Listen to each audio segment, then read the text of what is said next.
Ada jalan yang dibangun dengan aspal, ada pula jalan yang dibangun oleh ingatan. Dan Nias mengenal keduanya. 20 tahun lalu ia pernah datang ke pulau ini, tapi bukan sebagai seorang menteri. Ia hadir sebagai manajer regional 4 Badan Rehabilitasi dan Rekonstruksi Nangro Aceh Darussalam Nias. Ketika tanah ini masih menyimpan trauma gempa dan tsunami, rumah-rumah runtuh, jalan-jalan terputus, yang tersisa bukan hanya puing, melainkan pertanyaan, bagaimana negara hadir setelah bencana selesai diberitakan. Jalan keadilan menuju Nias. Ilham Menrova. Barangkali karena itu ketika Dodi Hanggodo kembali hari ini sebagai Menteri Pekerjaan Umum, kunjungannya terasa lebih dari sekedar agenda pemerintahan. Ada sesuatu yang datang bersama waktu, yaitu ingatan. Ia berdiri di kilometer 47 Desa Sinderende, Kecamatan Bawalato, sebidang jalan nasional yang dimakan longsor. Sungai Mola menggerus kaki bukit, hujan menekan tanah yang rapuh, dan geologi mengingatkan bahwa manusia, bahwa alam selalu memiliki logikanya sendiri. Jalan itu tampak sederhana, hanya hamparan aspal yang retak di beberapa bagian. Tetapi sesungguhnya ia memikul lebih banyak daripada kendaraan yang melintas. Dari sanalah hasil kebun bergerak menuju pasar. Dari sanalah anak-anak berangkat sekolah.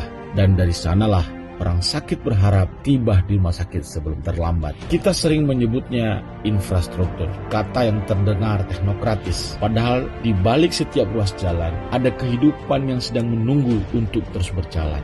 Dodi Hanggodo tidak langsung berbicara tentang proyek. Ia memilih melihat, mendengar, berdiri di tanah yang longsor itu bersama anggota Komisi 5 DPR RI Muhammad Lokot Nasution, Bupati Nias Abdullah Gule, Bupati Nias Barat Yunus Waru, Bupati Nias Utara Amizaro Waru. Mereka memeriksa kondisi lapangan sebelum keputusan diambil.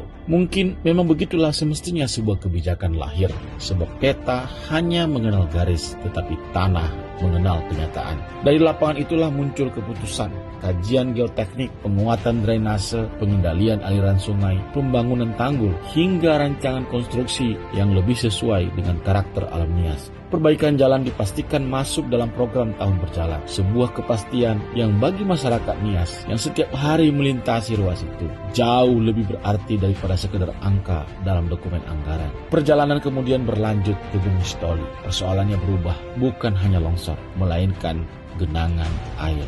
Hal-hal kecil yang sering kali menyembunyikan persoalan besar. Selokan yang tersumbat, drainase yang tidak terawat, saluran yang kehilangan fungsinya.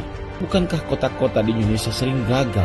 Bukan karena kekurangan proyek, melainkan karena lupa merawat apa yang telah dibangun. Barangkali pembangunan memang bukan semata tentang membangun sesuatu yang baru. Ia juga kesediaan menjaga yang sudah ada. Di pendopo Bupati Nias, pembicaraan memasuki ruang yang lebih jauh. Peta jalan Pulau Nias dibentangkan, konektivitas dibahas, potensi ekonomi dihitung. Muncul gagasan agar jalan lintas Pulau Nias memperoleh prioritas dalam pembangunan nasional. Sesungguhnya yang sedang diperjuangkan bukan hanya jalan, yang sedang diperjuangkan adalah jarak. Jarak antara desa dan kota, antara petani dan pasar, antara anak-anak dengan sekolah, antara harapan dan kesempatan. Negara pada akhirnya selalu bekerja melalui cara-cara yang tampak biasa. Sebuah jembatan, sebuah jalan, sebuah drainase.